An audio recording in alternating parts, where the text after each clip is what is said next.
Hi everybody, I'm Skip Elsheimer. Welcome to the AV Geeks Lunchtime Streaming Show, where we watch old 16mm films.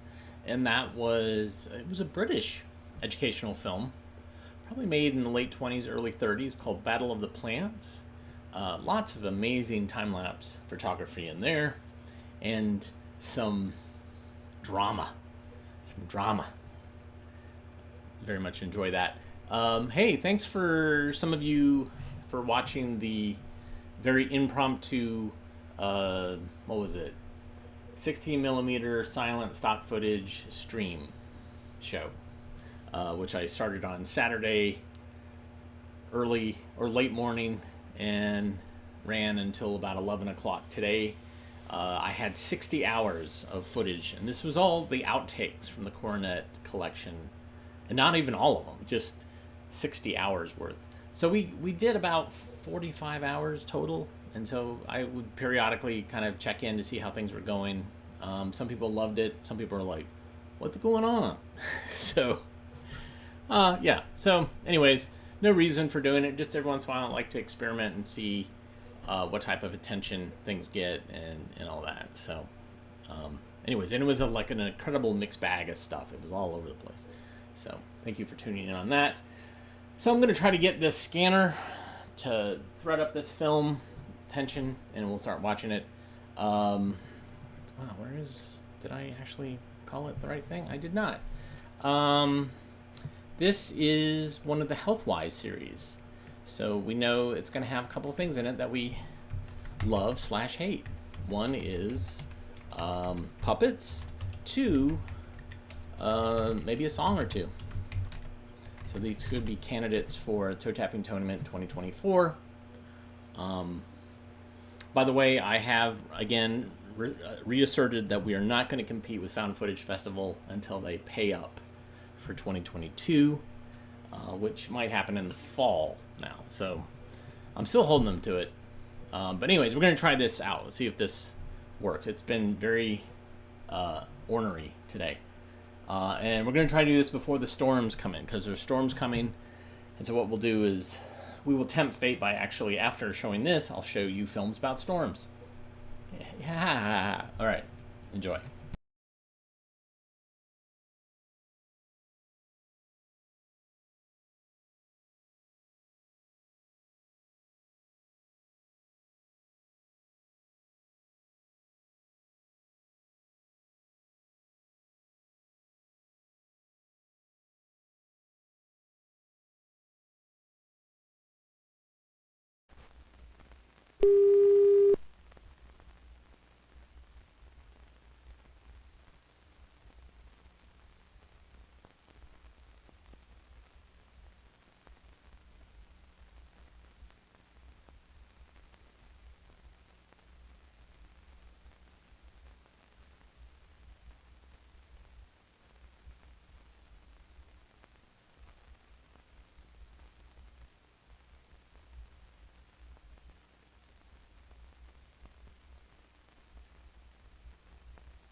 Fetch it, Rags. Fetch the stick. You silly mutt. What'd you bring me a stupid cigarette for? Aw, better chuck it. I wonder what smoking's like. Maybe I should try it? Give me that, kid. It's mine. I dropped it, and your dumb dog ran off with it. He didn't run far. How come you're so out of breath? Smokers get short of breath real easy. But never mind. That's my last cigarette. I need it, kid. Your last? You mean you're quitting? Sure. I'm always quitting. Quit 3 times last week. So why don't you quit for real? Give me the cigarette, and I'll tell ya. What's it like to smoke? Listen, kid. I took my first puff on my first cigarette when I was a kid like you. Made me feel dizzy, and I nearly choked. But I kept on anyway. Why? because my friends did it and I thought it was grown up. Boy, was I dumb. Now I'm ruining myself. Why don't you quit? Yeah, sure. Tomorrow, buddy boy.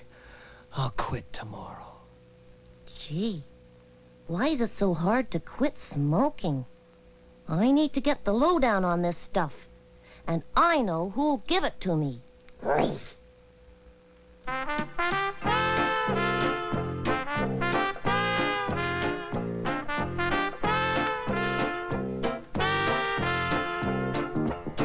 When you think of how you're growing, it should come as no surprise.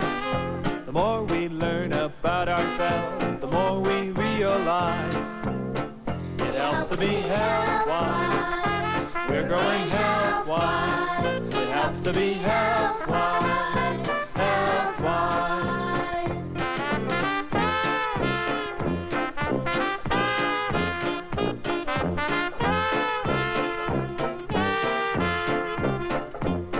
There's lots of folks who'll help us grow. We'll help ourselves because we know if we're happy and healthy too, our bodies will do what we want them to. It helps to be health-wise. We're growing health-wise. It helps to be health-wise. Health-wise.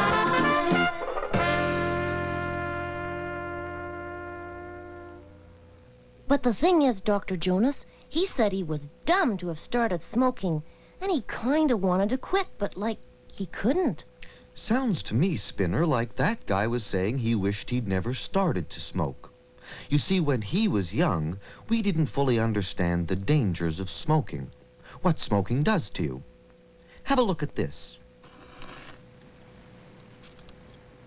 What happens when you smoke a cigarette? This special picture is a smoker's hand. The fingers are blue because his blood circulation is so poor. And that's after just one. Smoking cigarettes affects you in many ways. You don't always realize it right away, but it's just not good for you. This machine measures your heartbeat. We won't have these kids smoke a cigarette, but if they did, the machine would show their hearts speeding up. That's because of a drug in the tobacco. Does this man look like an athlete? How many athletes have you ever seen smoking? Very few. That's because smoking affects how much your body can do. Running, for example. A healthy kid can run fast and far. But a person who smokes, not nearly as well. Smoking affects your lungs, and you can't breathe as well. It's your choice. And most kids today who know all the facts are turning down cigarettes. So are adults who want to give themselves a chance too. It's something to think about. Now. If smoking's no good, why don't people quit? I mean, that guy I met seemed like he couldn't quit. Once you start smoking, Spinner, it's hard to stop because your body thinks it needs it.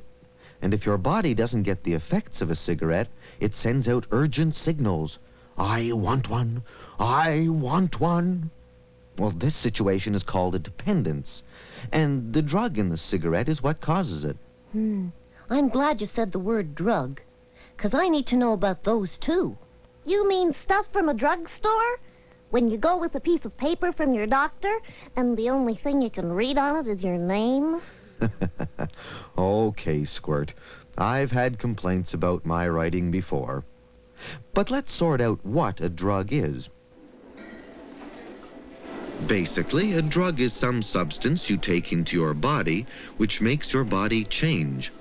The drugs your doctor gives you are especially to cure an illness. But you were talking about dependence, like a drug you can't stop taking. Why can't you? Because your body has come to depend on the drug just to feel normal. Well, why would anyone want to do a thing like that? That's a very good question, Spinner, and it's not an easy one to answer. Everyone growing up has to decide for themselves what to do about drugs, and the best way to make a choice is to get the lowdown, like you're doing. You see, drugs of one sort or another have been around as long as man, maybe even as far back as the Stone Age.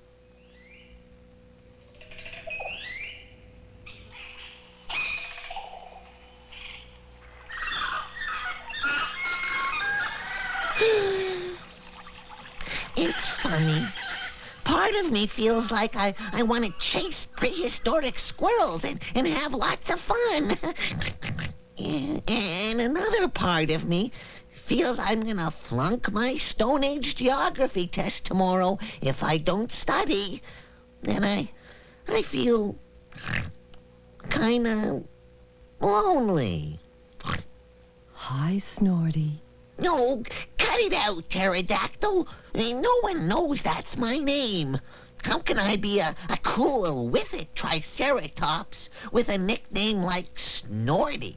No sweat, buddy boy. You need to feel better about yourself. And I got a secret for you. What's that? You see that plant you're almost stepping on? It's special. It's just a plant. It's a drug plant. So? You don't know about drug plants? Where you been? Drug plants make you feel so high. Higher than what? High, meaning feeling good. Oh, do they? How? What a dumbo. You eat the leaves or smoke 'em or make a drink from 'em and it makes you feel so good. And you look like you need it. You mean they're gonna make me feel better about being me? You'll feel like the greatest, grooviest Triceratops that ever walked the swamp. Oh, sounds terrific. Who am I to say no? Go to it, Snorty.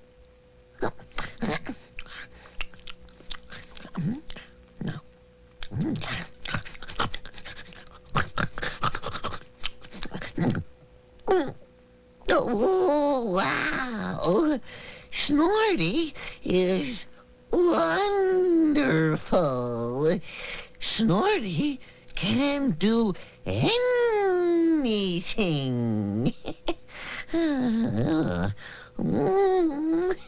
Hi, Snorty. Oh, caveman, my old buddy. Good to see ya. See Snorty fly. What's got into him? It's this drug plant. It's wonderful. And I'm terrific. Oh.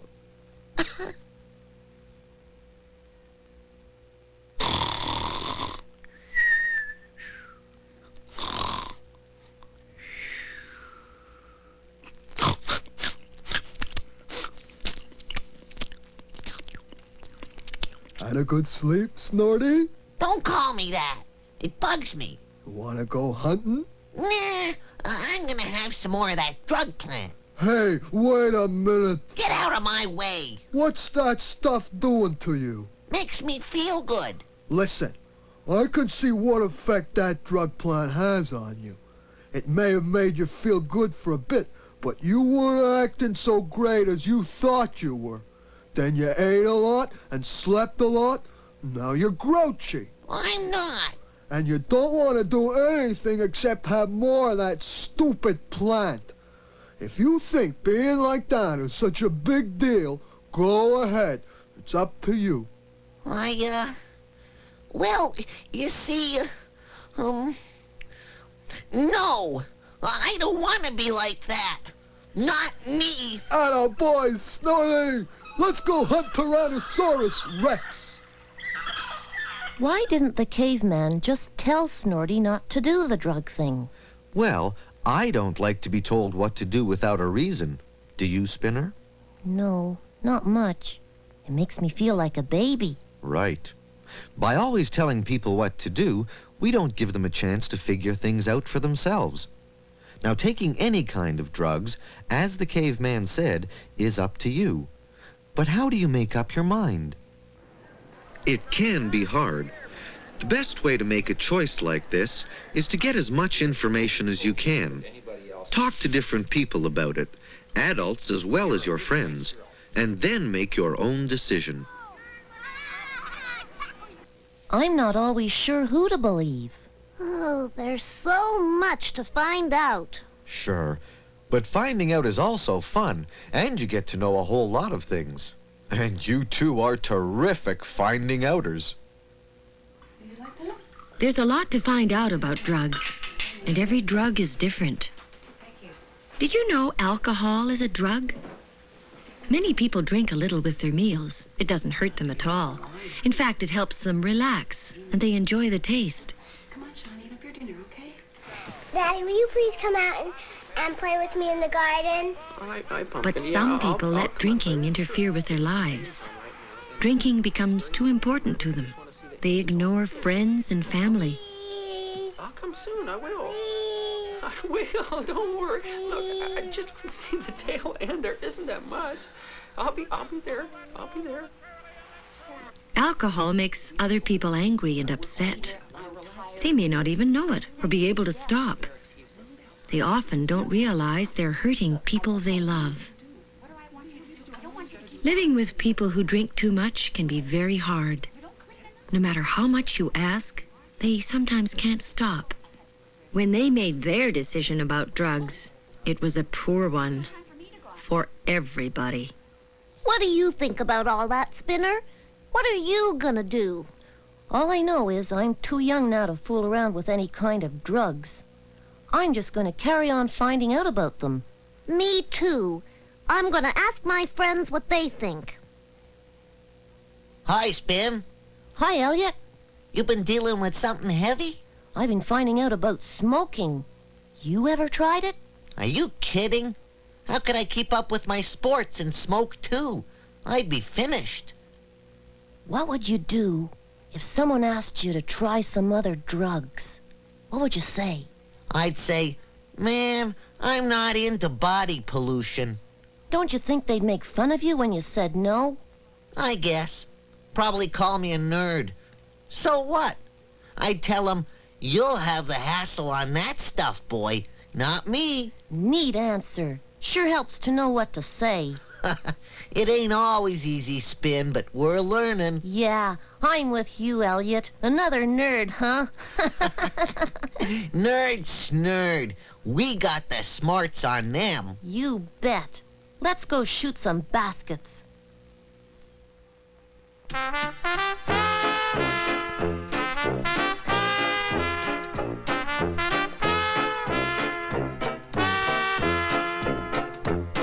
When you think of how you're growing, it should come as no surprise. The more we learn about ourselves, the more we realize. It helps to be health-wise. We're growing health-wise. It helps to be health-wise. Health-wise.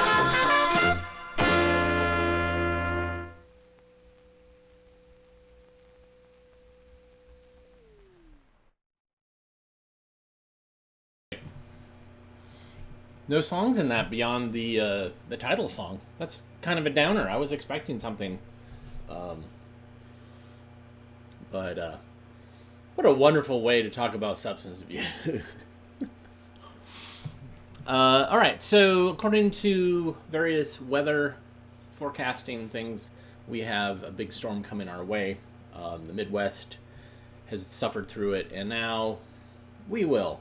I hope nobody has been personally affected, or friends or family of you have been personally affected by this. But we're going to just show something. We're going to show some films about storms, and it'll be ironic then if we are punished with a pretty horrible storm that takes out our power, internet, or trees start falling on us. So we're going to start off with Thunder and Lightning Case.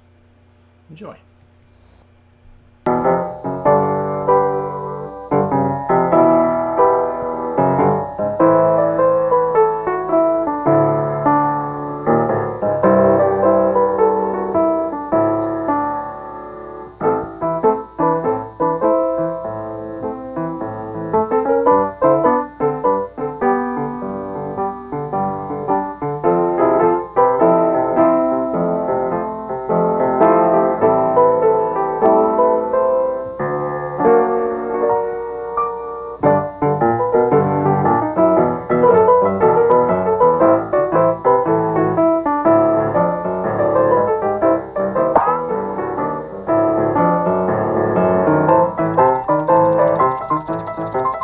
The Wild West was a wild place, full of coyotes, rattlesnakes, and bandits.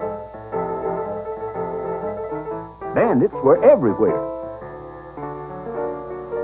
They think nothing of bushwhacking you on the road, or even in town, or anywhere for that matter, and the gangs were the worst. Of course, mockingbirds didn't make life any easier. But there was one gang that was more feared than any other in the West. Its deeds were more shocking, more terrifying, and more damaging than any 10 gangs put together. In fact, the whole West shook whenever they heard the gang was in these parts. Not only the good guys, but the bad guys as well. There was no other gang like them. No other gang so feared or so notorious as the Lightning and Thunder Gang. They struck again and again and again. Now, Prairie City had been struck by the gang plenty. 2, maybe 3 dozen times. Anyhow, enough. The townsfolk figured it was time to put an end to it. Thunder and lightning, throw them in the calaboose and throw away the key. Wanted posters were put up all over the territory.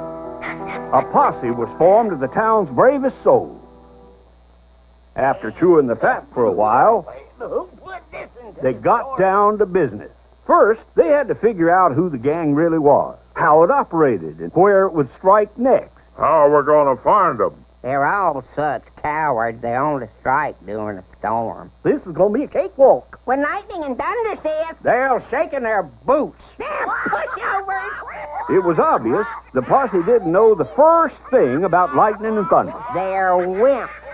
You fellas are playing with fire. Fire? Who said that? It was Mortimer Einstein Mortimer, Prairie City's local boy scientist. Electricity, to be exact. Electricity? And it's dangerous, unless you know a few simple safety rules during an electrical storm. Boy, we're going to catch You're lightning going and to catch thunder. it all right. And boys, here's how we're going to do it.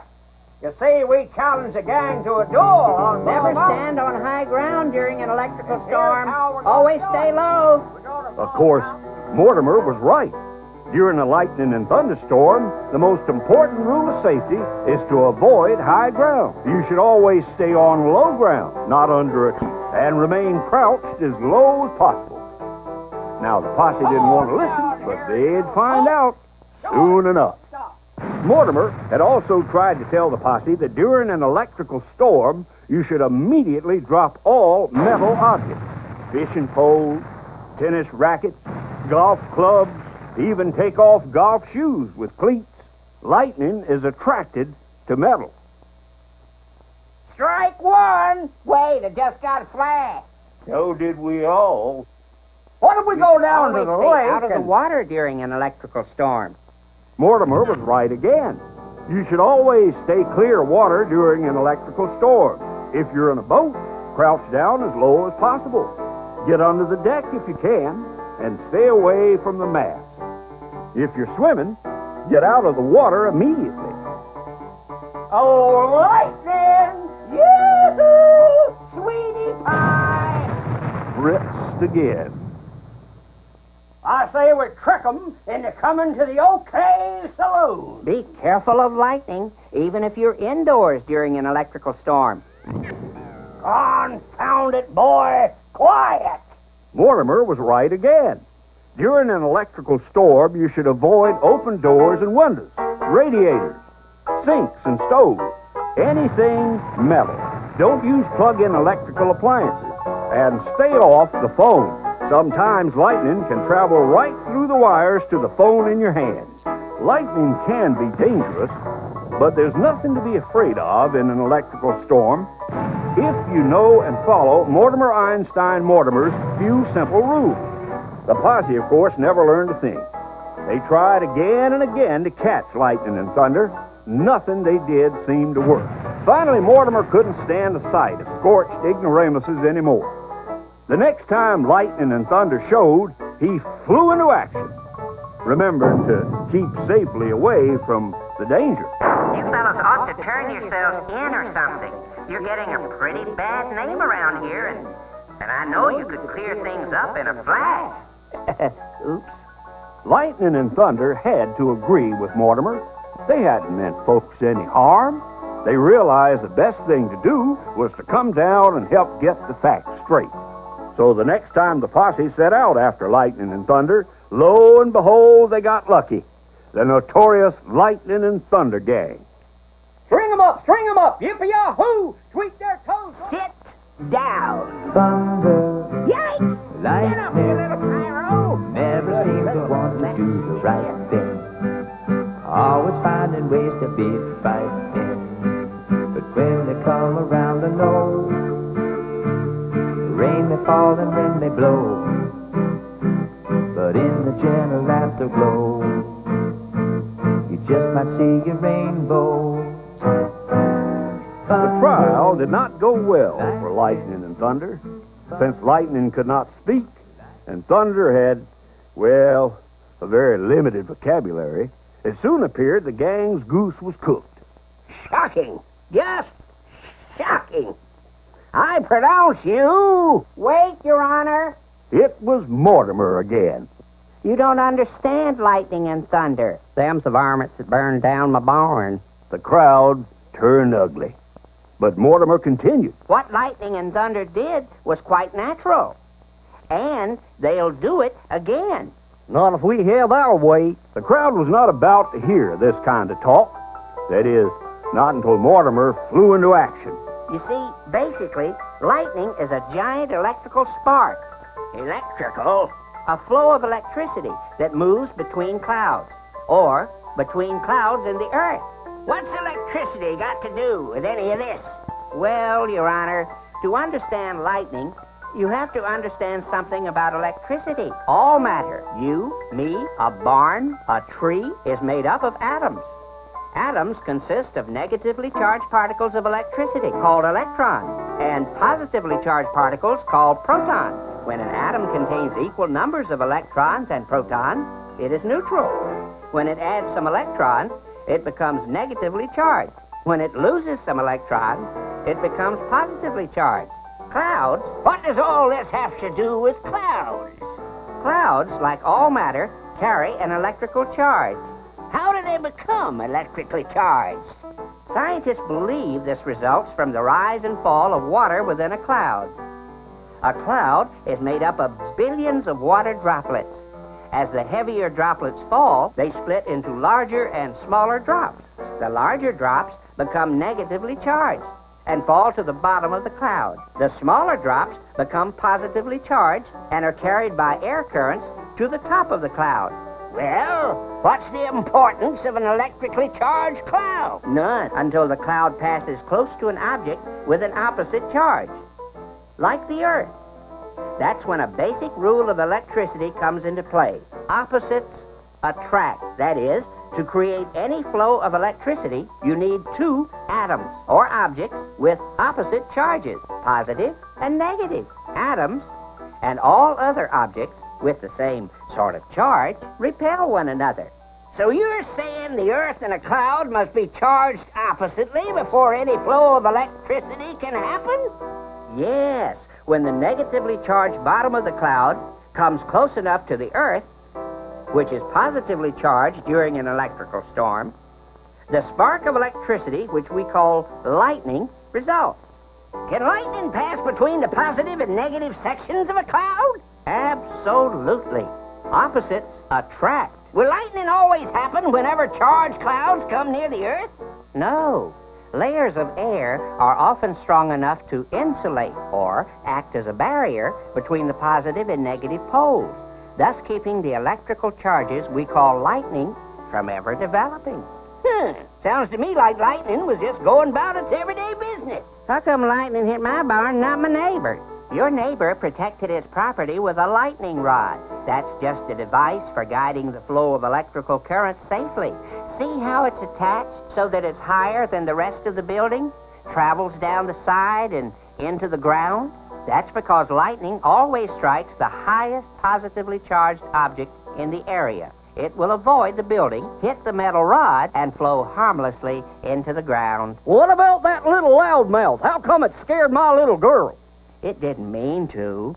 Thunder's quite harmless, just loud. A lightning flash heats the surrounding air. The heated air expands and collides with the cooler air, setting up sound waves that we call thunder. It's that natural. Mortimer summed up his case by admitting that lightning was dangerous and thunder was sometimes frightening. Like playing with fire. But that people who understand these natural happenings can protect themselves and their property by following a few simple rules. Don't stand under trees on high ground. Don't stay in the water. Stay low during a lightning storm. Moreover, Mortimer pointed out two very good things lightning does. It causes chemical changes in the air that create nitrates. These are important to helping plants grow, so we can use them for food.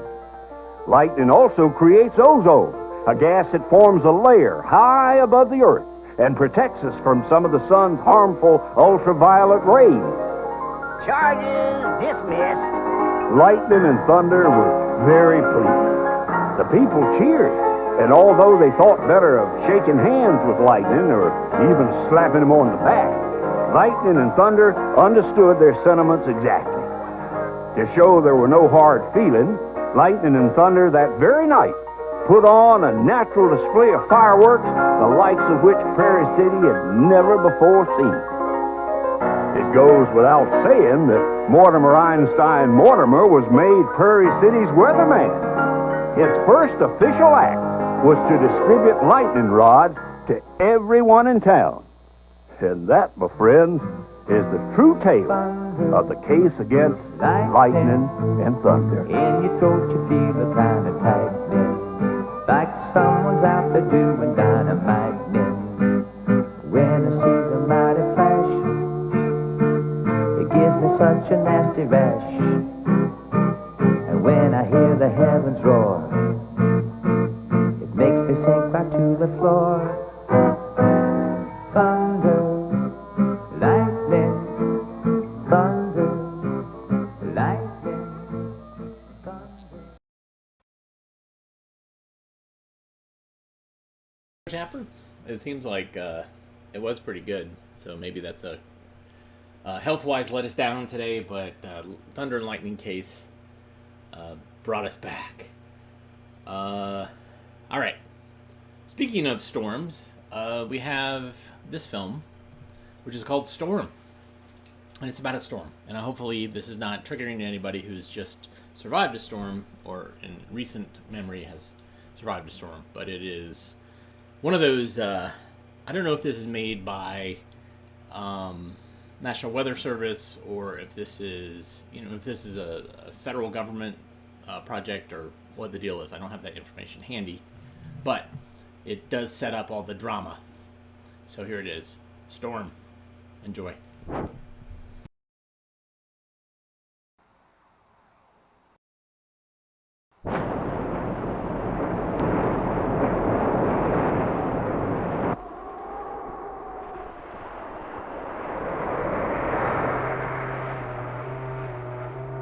It was only a minor hurricane, its first of the season, losing steam before it crossed the Florida coast.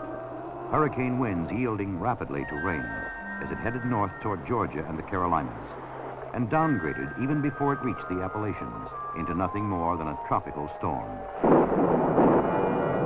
Next day, over North Carolina, the storm picks up speed, intensity, crosses Virginia's Great Dismal Swamp, and then sweeps out to sea at Norfolk, gone and ready to be forgotten.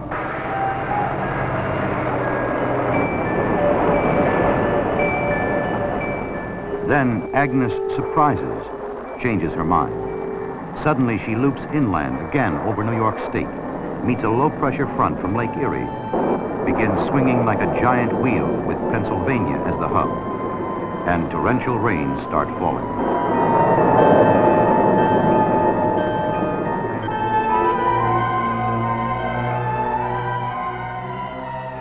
From the Flood Forecasting Center at Harrisburg, Widespread small stream flooding is expected tonight throughout the Susquehanna Basin, including the Juniata and West Branch. Main channels are well below flood levels, and no mainstream flooding is expected at this time. 90 miles north, at the Luzerne County Courthouse in Wilkes-Barre, 3 men meet in the Emergency Operating Center. General Frank Townend, the County Civil Defense Director. John McCormick, his deputy. Some street flooding. And their Executive Director, Nick Suchik. Just small streams. Do you picture any special problems? Only the levee at Plymouth. We still have a gap down there from the sewer line collapse. Okay, let's get it filled in. Now, you know I've got to go down to that memorial service on the Jersey Shore tomorrow night, but I'll keep checking back with you. 200 miles south in the nation's capital, workmen are sandbagging the Washington Monument grounds against a rising Potomac.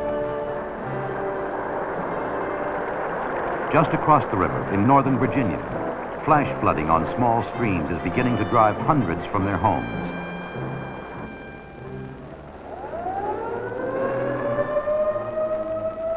Fires are breaking out, with firemen often unable to reach them.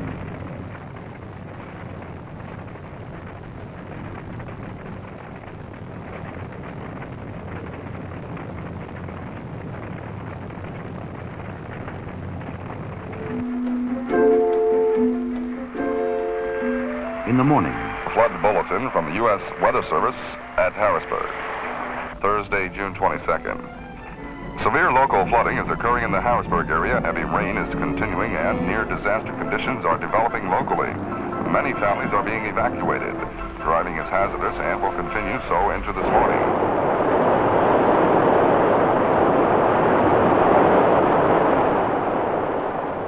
On his way to Jersey, a worried Frank Townend stops on the road, checks back with Nick Suchik.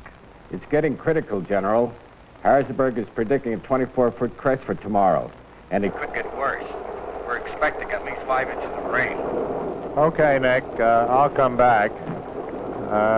Get the 109th alerted for that patrol on the dike. And you better get in plenty of coffee and sandwiches. In Virginia, rivers are rising rapidly toward full flood.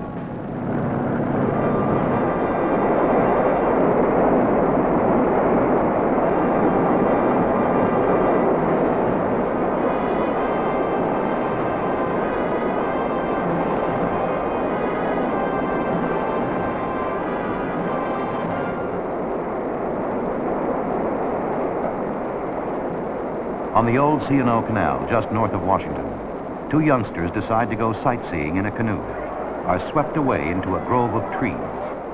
Rescue workers fire a line across the stream, begin trying to pull them to safety. Tighten up that line. He's being dragged under. Get him up. Come on. Pull.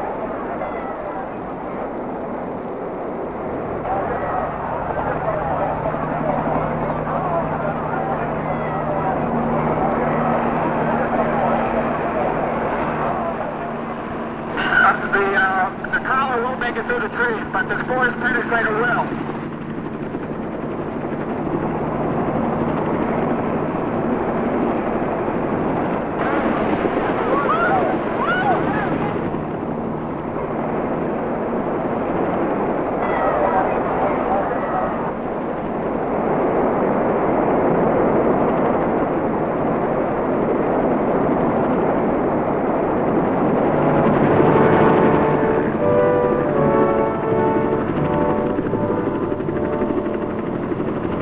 Flood bulletin for 9:30 p.m. Thursday, June 22nd. Record or near record stages are being forecast through the entire Susquehanna River Valley.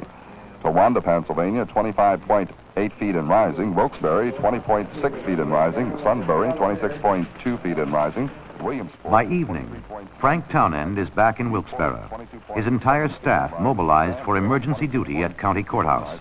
With them, newscaster Dave DeCosmo, serving as liaison between civil defense and the local broadcasting stations, now reporting full-time on the growing crisis. A dike in Plymouth that was never quite repaired after some mine subsidences causing very bad problems there.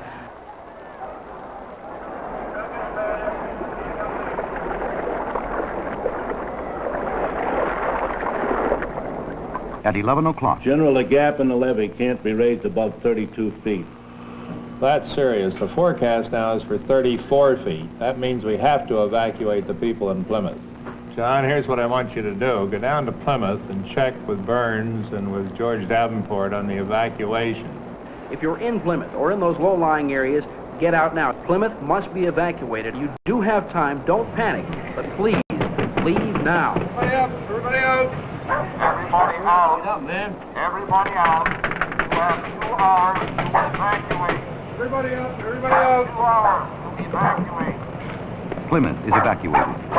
And in the Emergency Operating Center, New record stages on the West Branch below Renovo are resulting from the record rains of the last 48 hours. On the North Branch at Towanda and Wilkes-Barre, crest stages will exceed all previous records by 6 to 8 feet. I'm still skeptical. It seems to me there's something wrong up here. How about this 40-foot forecast? I don't quite believe it. Jack, this is Nick. The river elevations at Towanda indicate that they're going to get about 33 feet. If this is true, we're going to get about 40 feet down here. Oh, my God. If this happens, We're going to get clobbered. We hope this is a mistake. Will you please check this with flood forecasting at Harrisburg and get back to me as soon as possible?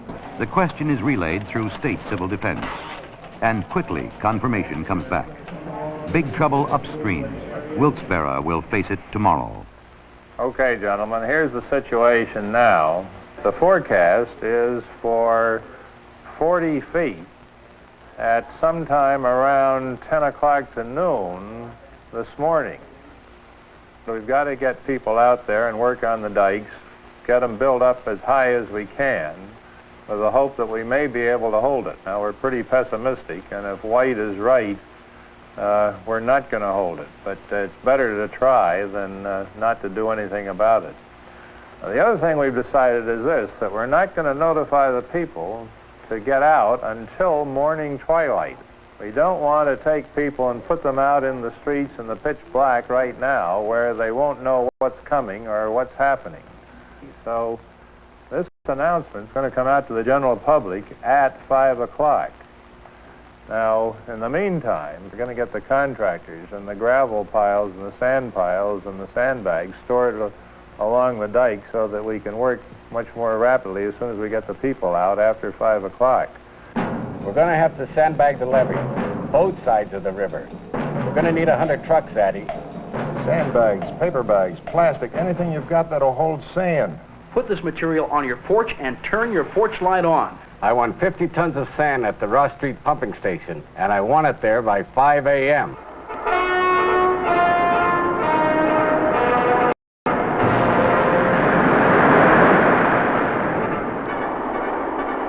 At 4 in the morning, a 4-foot wall of water sweeps over the dikes at Corning, New York, and 17 people die there. The Chemung River rages on down through Elmira, Horseheads, Painted Post, flooding them all. On down to the Susquehanna.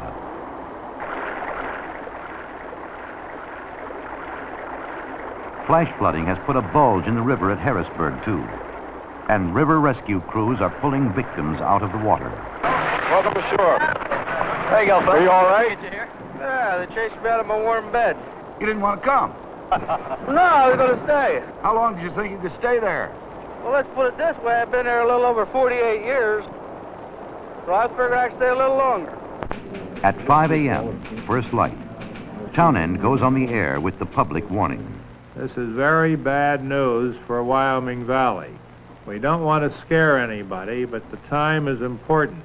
The forecast now is that the river is going to be higher than the dikes, that it's actually going to get to a crest of about 40 feet sometime between 8 o'clock and noon today. There's a possibility that we may contain it, but it's only a possibility. Now, the important thing is to get out of the low areas, but the next thing is this. We want volunteers to work on the dike. Luzerne County Civil Defense is asking for 10,000 volunteers to assemble along the banks of the Susquehanna at 5 a.m. Bring shovels, wear your old clothes, be prepared to work to try and contain the river. Meet at the river banks. We need approximately 10,000 people. Downstream, the time for sandbagging is past. Harrisburg.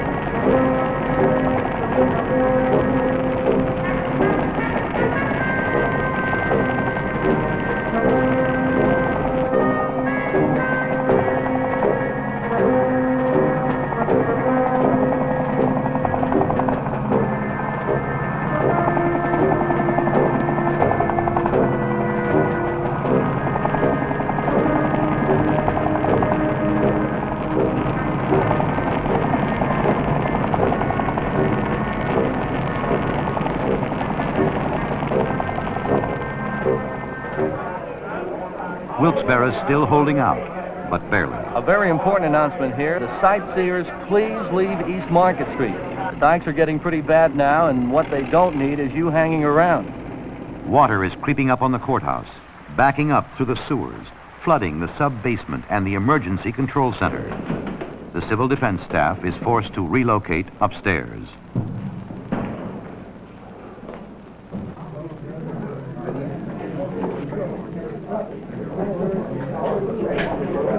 At 10:30, another warning. This is General Townend, the civil defense at the courthouse. Now, if you haven't evacuated by now, you've got to get out. We're having trouble at the Riverside Drive area in Old River Road. Right now, the river's at the level of the dike, and it's pretty close to going over in the areas in Wilkes-Barre. We expect to have to blow the sirens pretty soon to call the people off the work on the dike. As of now, we're still holding and hoping.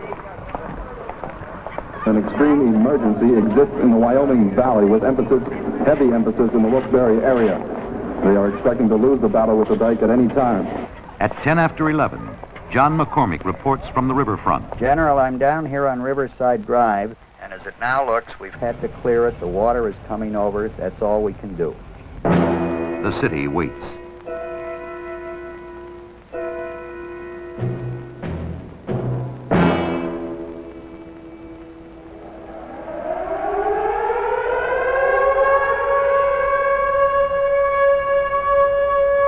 Get out now. Get out now. There's still time, but this is the warning that the river is starting to come over the dike. Work on the dikes has ceased.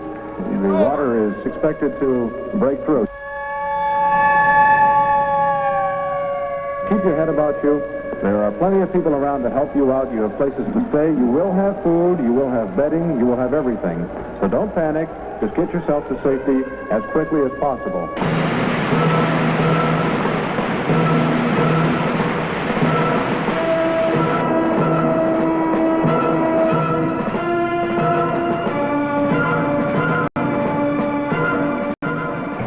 Unbelievable. South Wilkes-Barre completely inundated with water.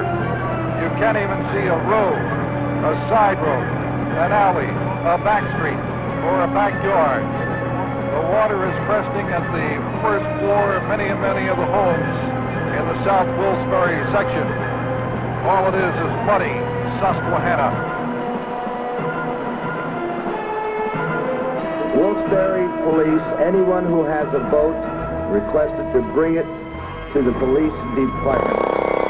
80,000 people have been evacuated safely, thanks to the warnings. But a few stragglers still remain. Police are manning boats all up and down South Main Street here, shouting instructions to many of the volunteers, the civil defense workers, who are scrambling, trying to make a way out of this, what's turning out to be a real crisis situation for the South of Wilkes-Barre.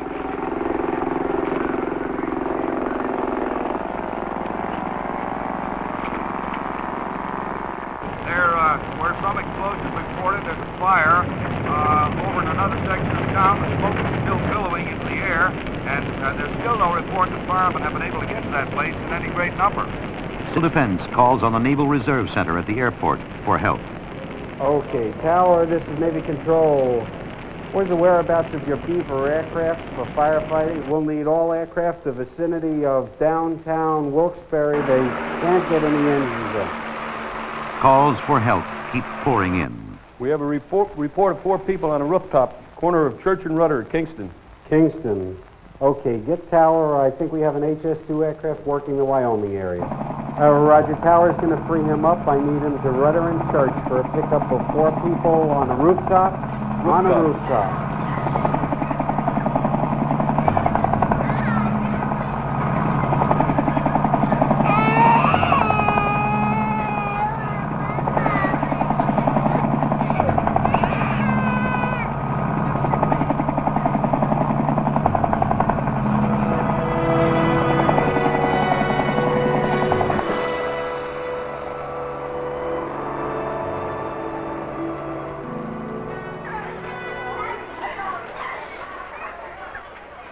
Father Jordan, it looks like here, announces that St. Jude's Mountaintop has facilities and shelter for people who need a place to stay up in the mountaintop area, and you'll find plenty of food, shelter, and what have you right there. Red Cross shelters are now open at the GAR High School, Grant and Lehigh, the East End Primitive Church, Kidder Street, the Army Reserve Center, Route 350. Is it fun or is it bad? Is it sad? Fun. She has a different attitude. Well, she's young. She don't understand what it's all about. But it's a sad thing, you know, losing everything that you have like that. By nightfall, there's no longer a river and a valley. The river has become the valley.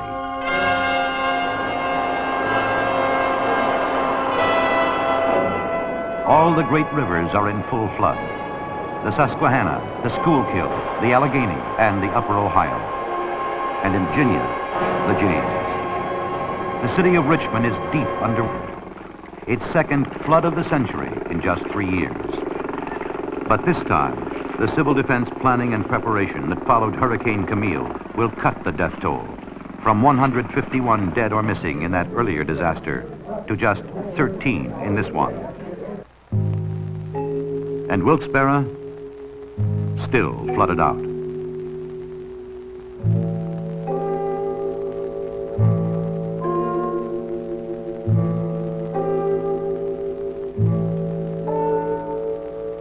Across the river, so are Kingston, Plymouth, 40 Fort. Kingston, most of all, of its 6,600 homes, only 20 are still above water. With water ringing the courthouse, the emergency center has moved again to a school board building on a hill across town. P-46 to command. P-46 to command. I have now established at the Civilian Defense Center down at Wilkes-Barre. Already, General Townend has called a meeting of local leaders to coordinate their efforts in the weeks ahead. At the meeting now, we've got engineers and medical, fire chiefs, police, military, the Red Cross. We've got county officials, and we've got city, borough, and township officials. On the question of curfews, we're going to have to keep people out of those areas that were flooded. Now, Bob, do you think we've got enough military here to be able to accomplish that? Yes, sir. We have 400 men from the 109th Artillery that we can put on the street, and we have another battalion on the way in to take care of the east side. Help from the outside is on the way, too. The military, with men, equipment, supplies.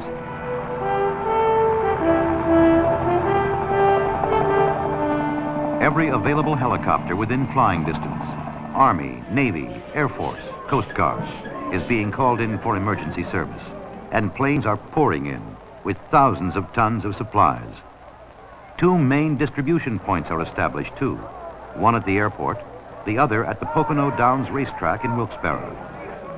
Food, clothing, emergency equipment of every kind. We have a generator up at Pocono. The generator, 25 kW generators for Retreat Hospital. Control, Navy Control, where's your Chinook working? Right, single point suspension. It's a generator.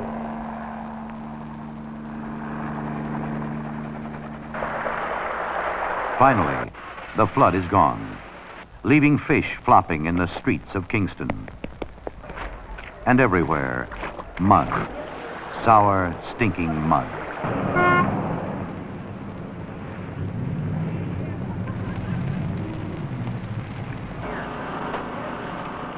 Downtown, the trash goes out by the ton, while people with nothing pick through the mess, trying to salvage something.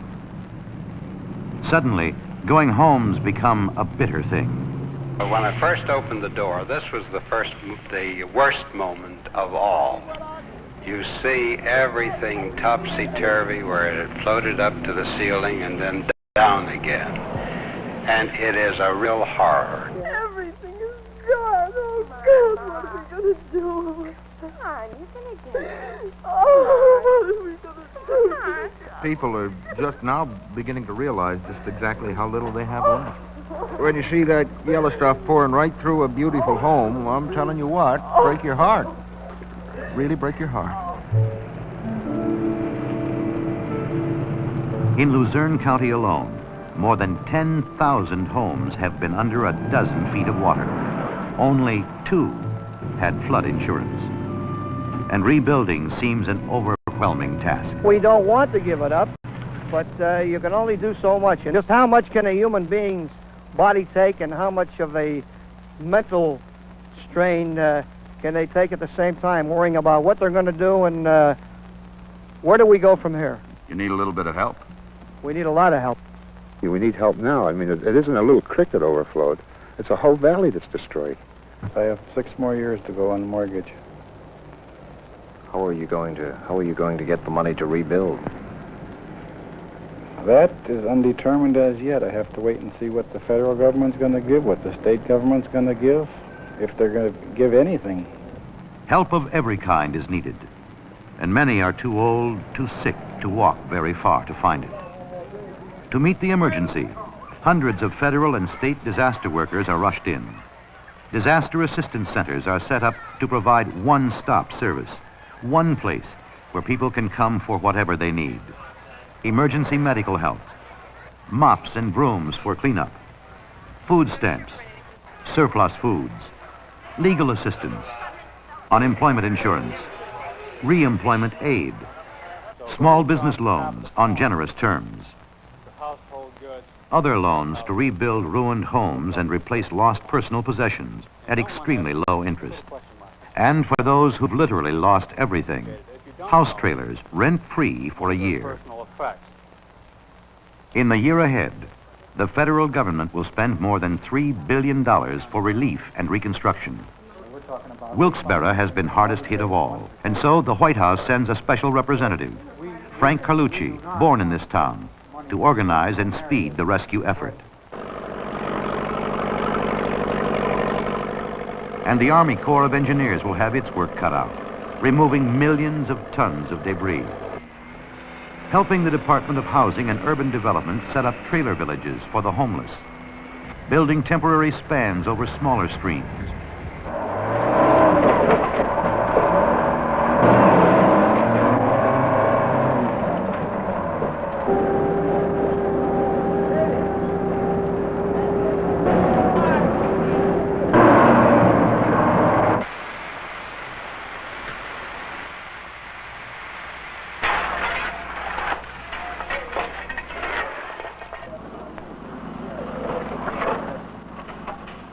This is a mess. It's a real mess. You scrub and clean and carry mud. But it's on the walls, it's on everything. Terrible thing. It makes you want to take a match to it. All ladies with hair dryers in the Wilkes-Barre, Kingston area are urged to contact the telephone company.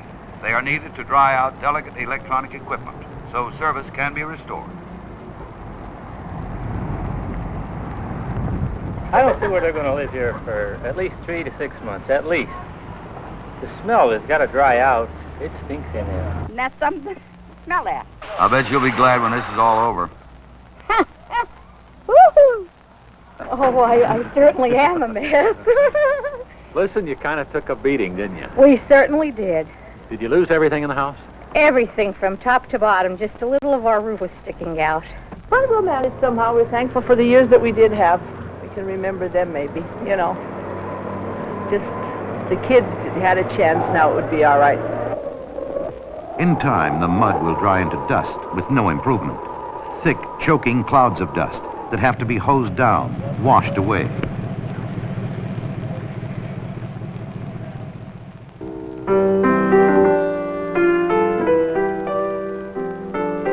For many, it's been a total disaster. Well, again, I thank God for a man like General Townend who made the decision when he did to evacuate the area. Otherwise, there would have been hundreds of lives lost. Did you have any idea anything like this would ever happen? Never. I never thought I'd see the water come over that dike. So you do think it'll happen again? Oh, yes, I do. Oh, yeah. And now the question is, get out or go on? I'm definitely leaving. I like the neighborhood. I like the people that I live around, but once is an experience. It comes down to the tragedy of walking in and seeing what's left of a lifetime. Terrible experience, terrible feeling. You've lost everything, so let it go. You know, that attitude changes. Every day when you come back, you find, well, maybe there is a chance, and you get a little more hope each day. We're going to stay. We're like old General MacArthur. I will return. Yes, sir. We're going to stay.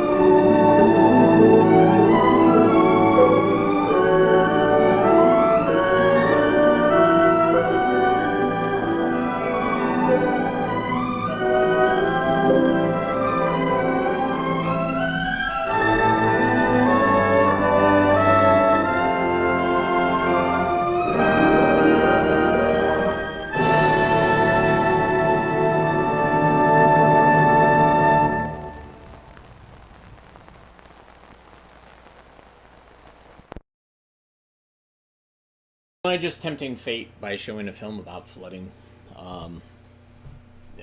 It's possible. I was just looking to see when the Apple Shop flood happened, and I believe it was almost a year ago. I think maybe it was July, and they're still reeling from it. It was basically 5 feet of water in their archive. The way that our archive is set up, we actually have the land kind of goes down. So there's stuff in the basement that we're working on getting out of the basement and working on a way to waterproof that, but also to maybe raise things up a little bit so that if we do get flooding in the back, it will just lap at our foundation and not seep in and damage films. Because that has happened in the past. We have... Over the years, the AV Geeks archive has succumbed to hurricane damage. Specifically, Hurricane Fran and Floyd came and did some damage. And then we had some water flooding here at this current space that took out, I don't know, some films. So water is always something. It's always something to deal with. But anyways, maybe today's storm won't be that bad. So I'm knocking on scanner. Hope you guys had a great show and had a great weekend. And so we'll be back again. We will be back again on Tuesday, and we'll watch some more films. And everybody take care. If there is significant rain or tornadoes in your area, please pay attention and don't get caught. Don't get hurt. Don't get flooded. We will see you tomorrow. Take care.